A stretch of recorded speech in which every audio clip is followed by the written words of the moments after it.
At some point in human history, the power of thought stopped being sacred and turned into just another curiosity among many modern techniques. Visualization, the practice of creating mental images to manifest desires, was distorted and reduced to a mechanical and superficial exercise. It's as if the essence of this ancient practice, safeguarded by mystics and sages for millennia, has been slowly buried by the rush of the contemporary world. The superficiality of today's practices is evident everywhere. Close your eyes and imagine what you want. That's it. Simple, quick, but ineffective. These approaches ignore something fundamental, the depth of the human being and the subtle connection between mind, emotion, and energy. What was once seen as a portal to the infinite, a sacred channel between the individual and the universe, is now treated as a quick self-help trick. But something remains. A distant echo, a feeling that pulses deep within those who seek something more. It's as if within each of us there is a forgotten memory, a primal remembrance of a time when visualizing wasn't just imagining, but living the reality before it manifested in the physical world. The ancients understood this. In the mystery schools of Egypt, priests taught that the material world is merely the shadow of something far greater.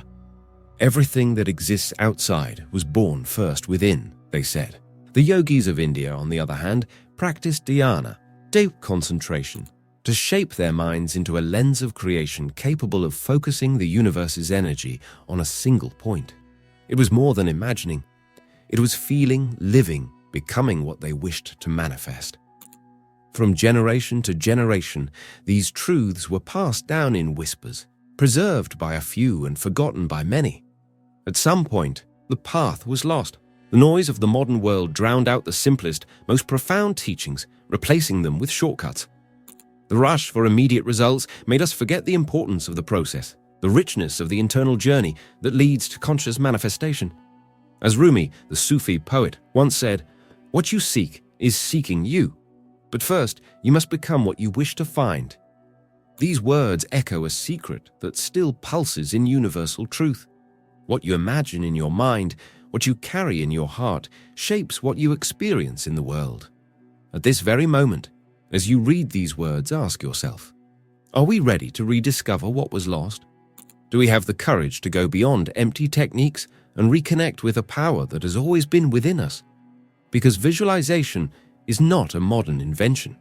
It's a calling, an ancestral invitation waiting for those who are willing to see beyond appearances.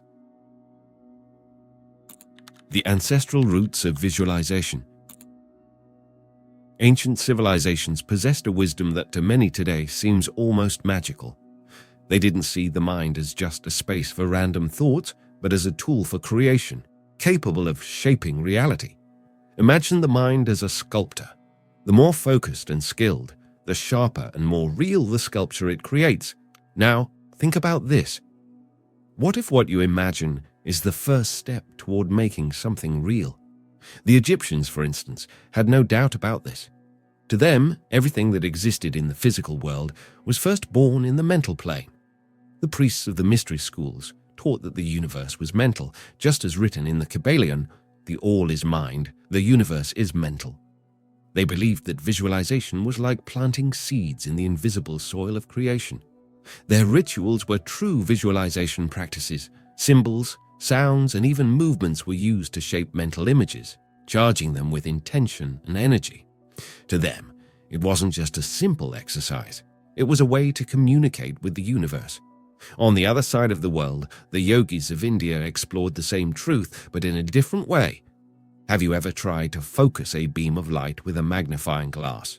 When dispersed, the light does nothing. But when focused, it becomes powerful enough to ignite a flame. The yogis understood the mind in the same way. When scattered, it's weak. When focused, it's capable of transforming reality. In dhyana, deep meditation, practitioners trained their minds to visualize with such clarity and intensity that what they imagined felt real. It wasn't enough to create an image. They had to feel it as if it already existed, as if it were as real as the ground beneath their feet. In ancient Greece, this idea was also an essential part of philosophical thought. Plato said that everything we see is merely a shadow of what exists in a perfect plane, the world of ideas. Imagine the physical world as a reflection on a lake. What exists on the surface can only be shaped by what's happening below. The Greeks believed that through visualization, humans could access these perfect ideas and bring them into the material world, like an artist, turning a blank canvas into a masterpiece. All these cultures had one thing in common: they didn't see the mind as a passive observer, but as an active creator. Visualization was the first step to manifestation. Just as an architect draws up a design before building a structure, the ancients knew that reality begins with a clear and focused mental image. If you think about it, this wisdom never left us. It was just forgotten, buried under the rush and chaos of the modern world. So, ask yourself, what if you could reclaim this ability? What if you treated your thoughts as the first draft of your reality? The civilizations of the past left us clues, like the Kabbalion, the teachings of the yogis, and the ideas of Greek philosophers. They understood what, deep down, we all feel. The mind creates, shapes, and transforms. The secret lies in learning to use it with intention, focus, and emotion. Just as a sculptor sees the statue in the marble before even touching it, you can visualize and bring to life what you desire. The universal law, energy and vibration. Have you ever wondered what lies behind everything we see? At first glance, everything seems solid and still, but the truth is far more fascinating. Both spirituality and science affirm that, at the most fundamental level, everything is energy. Your chair, your body, the sound you hear, even your thoughts, all of it vibrates at specific frequencies, even if we can't see it. Imagine a song.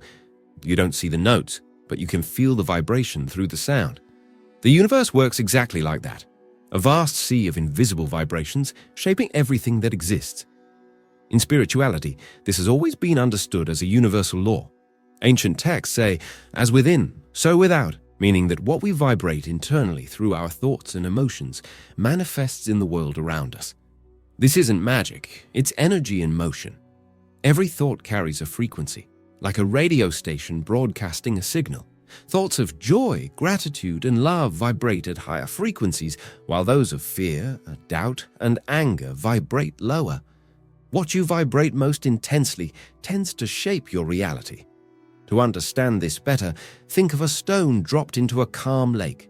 The stone creates ripples that spread out across the surface. Your mind works the same way. Every thought and emotion is like a stone, sending ripples that affect the world around you. Now, imagine throwing several stones at once. Chaotic waves cross each other, making it hard to form clear patterns. This happens when your thoughts are confused, disordered, and negative. But when you focus on a single intention with clarity and emotion, your vibrational waves align, creating a pattern that resonates with the universe. Tibetan monks understood this thousands of years ago. They used sounds, mantras, and visualizations to elevate their frequencies and align with states of peace and fulfillment. The mantra, for example, is considered the primordial sound of the universe, a vibration that connects the individual to the all. When repeated with intention and concentration, it not only calms the mind, but also raises the vibration of the entire body. It's as if the sound acts as a fine-tuning mechanism, realigning internal energy with more harmonious frequencies. Beyond mantras, monks practice vivid visualizations during meditation. They don't just imagine scenes, they live them internally. They visualize lights, sacred symbols, or even desired realities, charging these images with pure emotions. In this state, their minds emit vibrational waves so powerful that they can be measured and studied. Even science acknowledges that meditation and visualization practices affect brain frequencies, reducing stress and enhancing states of well-being and focus. If everything in the universe vibrates, the question is, what frequency are you vibrating at right now? Are your thoughts and emotions sending out harmonic or chaotic waves? The beauty of this universal law lies in its simplicity when you choose to vibrate in love, gratitude, and joy. It's like tuning into a clear, clean radio station. You align with experiences that resonate with those emotions. On the other hand, Negative thoughts act like interference, blocking the reception of what you truly desire. Just as Tibetan monks use sound, symbols, and images to raise their vibrations, you too can learn to tune your energy.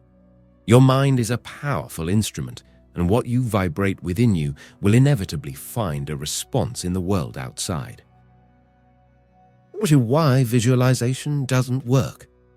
We live in an era where everything needs to be fast, instant, and effortless. Visualization, once considered a sacred practice of connection and creation, has been reduced to a shallow, hurried technique. Many believe that all they need to do is close their eyes, imagine what they want for a few seconds, and, like magic, it will manifest. But here's the problem. This superficial approach doesn't work because it lacks intention, focus, and emotion. Imagine a painter trying to create a masterpiece with random brushstrokes, having no clear vision of what they want to paint. The result? A messy, lifeless image. The same applies to the mind. Most people create vague, disconnected images during visualization without putting emotional energy or true purpose into the process. A thought lacks power when it isn't charged with intention. Additionally, impatience becomes a major obstacle. We seek quick results, treating the mind like a machine that instantly responds to commands. What we fail to understand is that visualization requires depth and consistency, not just mechanical repetition. When images are created in a scattered state, their energy dissipates, and the universe responds with the same confusion. It's like shouting into a valley. If your voice is distorted, the echo will be equally incoherent. Another critical element is the absence of emotion. Emotion is the fuel for visualization. It's what transforms a mental image into something vibrant and alive. Without emotion, your visualizations are nothing more than weak projections, like a radio transmitting without sound. How many times have you tried to visualize something but felt absolutely nothing? It's like trying to light a fire without a spark. The secret lies in emotional intensity, feeling joy, gratitude, or even excitement as you watch the image unfold in your mind. Modern visualization fails because it's empty, rushed, and disconnected. It lacks what the ancients knew by heart: clear intention, deep focus, and genuine emotion. Before planting a seed, you must prepare the soil. If the soil is dry or full of stones, nothing will grow. Similarly, before starting any visualization practice, you need to prepare your mind. Skipping this step is like trying to paint on a dirty canvas. The mental images become blurry, and the focus is lost. This is where the power of passive meditation comes in. Passive meditation is a simple yet powerful technique that helps calm the mind and reduce brainwave activity, putting you in a receptive state. When your mind is constantly alert, filled with chaotic thoughts and worries, it blocks your ability to visualize clearly. But by practicing passive meditation, you quiet the internal noise and create space for your mind to enter a state of calm and focus. Imagine a surface of water that's agitated. Any image reflected on it will be distorted. When you breathe deeply and surrender to meditation, the surface of your mind begins to settle until it becomes like a clear, tranquil mirror. It's at this moment that visualization becomes truly effective. Practicing passive meditation doesn't have to be complicated. Try the following. 1. Find a quiet place. Sit comfortably and close your eyes. 2. Breathe deeply. Inhale through your nose and slowly exhale through your mouth. Feel each breath calming your body. 3. Focus on your breathing. Imagine each inhale bringing peace and each exhale releasing tension. Do this for a few minutes. 4. If distractions arise, simply observe them. Let your thoughts pass like clouds in the sky without fighting them. This simple process can take 5 or 10 minutes, but its effects are transformative. It prepares the ground for you to visualize with focus and intensity. When your mind is calm, the images become sharp, and you can connect with the emotions needed to bring your visualization to life. Great spiritual masters have always emphasized the importance of inner silence. Lao Tzu said, "Silence is a source of great strength." It's in this silence that you find clarity, purpose, and a connection to what you wish to manifest. Never underestimate the power of preparing your mind. passive meditation is the first step to turning visualization into something real and tangible. It's the moment when you recharge your being so that you can create with precision and intention. The forgotten technique, active and specific visualization. Visualization isn't just about closing your eyes and letting random images float through your mind. Active visualization is an intentional and precise process. Think of it as directing a movie where you're the director, the main actor, and most importantly, the audience. The key is to create a clear, engaging, and vivid scene, an image so real that your mind accepts it as a present truth. The first step is to choose a specific scene that represents your desire as if it has already happened. It doesn't need to be long. In fact, the shorter and more focused, the better. Imagine a single moment that captures the essence of your goal. If your dream is to land a new job, visualize the moment you receive the acceptance email or the instant you shake hands with the interviewer, smiling with gratitude. What makes this technique powerful is sensory involvement. Your mind doesn't distinguish between what's real and what's imagined when all senses are engaged. Ask yourself, what do you see? Imagine every detail of the scene, the colors of the surroundings, the clothes you're wearing, even the expressions on the faces of people around you. What do you hear? Feel the sounds of voices, the background noise, maybe birds chirping, or the faint rustle of a breeze. What do you touch? Visualize the texture of what's around you, like paper in your hands or the firm grip of a handshake. What do you smell? Is there a scent in the air? Maybe the aroma of coffee or the smell of a new environment. What do you feel? This is the most important part. Let emotions take over. Feel the joy, the relief, the gratitude, and even the exhilaration of that moment. Let's look at a practical example.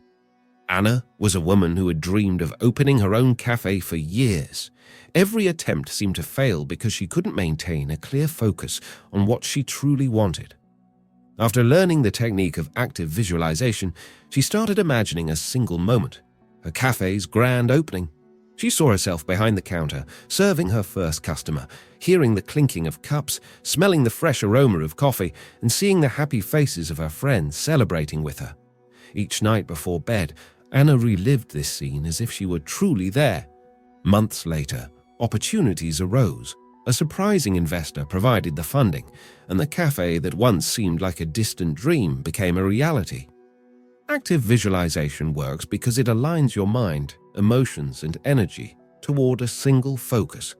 The more specific and vivid the scene, the more real it becomes to your subconscious mind. Think of visualization as a car. The scene you create is the vehicle, but without fuel, it won't go anywhere. That invisible fuel is emotion. It amplifies mental energy and turns simple images into something powerful enough to manifest in the physical world. Emotions like gratitude, joy, and enthusiasm are high vibrational and act like magnets, attracting situations and people aligned with that frequency. When you feel these emotions while visualizing, you're sending a clear signal to the universe that it already exists. You're not just wishing, you're experiencing. This vibration resonates in the invisible field and returns to you in the form of opportunities, ideas, or unexpected encounters. Here's a practical way to awaken these emotions during visualization. 1. Connect with the past. Close your eyes and bring to mind a real moment in your life when you felt deep joy or genuine gratitude. It could be an achievement, a celebration, or even a small moment that brought you peace. 2. Relive the moment. Feel it as if it's happening right now. Notice the details, what you saw, heard, touched, and felt in that moment. Let the emotion fill your body. 3. Transfer the emotion. Now take that emotion and bring it to the scene you're visualizing. If the moment you desire is receiving a promotion at work, feel the same gratitude and joy from the earlier memory, but now apply it to the mental image of the promotion happening. With time, this practice will become easier. The brain is like a muscle. The more you practice, the stronger it gets. And the more emotion you infuse into your visualization, the more powerful and magnetic it becomes. As Neville Goddard, one of the great masters of visualization, said, "Feel the wish fulfilled, for it is in the feeling that creation happens." When you combine a clear image with genuine emotion, you are literally shaping the energy of the universe in your favor. Ancestral visualization is more than just a mental exercise. It's a portal to reconnect with the deepest part of yourself, your higher self. It's a reminder that you're not just a passive observer of life, but a co-creator capable of shaping your reality. We live in a fast-paced world where many people become disconnected from their essence, forgetting the power they carry within. But that power has always been there, waiting to be rediscovered. The practice of visualization is an invitation to silence the external chaos and listen to the inner voice, the one that knows your dreams, your path, and the infinite possibilities of the universe. When you choose to visualize with intention, emotion, and consistency, you are reconnecting with that power. You're telling the universe, I believe, I feel, I am ready. It's not about controlling what's outside, but aligning what's inside. So, ask yourself, what do you want to create? Who do you want to be? These answers are already within you, waiting to be revealed. Visualization is simply the key to unlocking that door. As the poet Rumi once said, "You were born with wings. Why prefer to crawl through life?" Transformation begins the moment you accept the call. Believe in the power of your mind and the wisdom of your heart. The key has always been in your hands. Now is the time to use it. Before we go, I've prepared a special video to help you dive even deeper into this knowledge and take the next step on this journey. Don't leave just yet. Click on the video that's appearing on the screen now, and I'll meet you there. I'm sure you won't want to miss what's coming next. See you soon.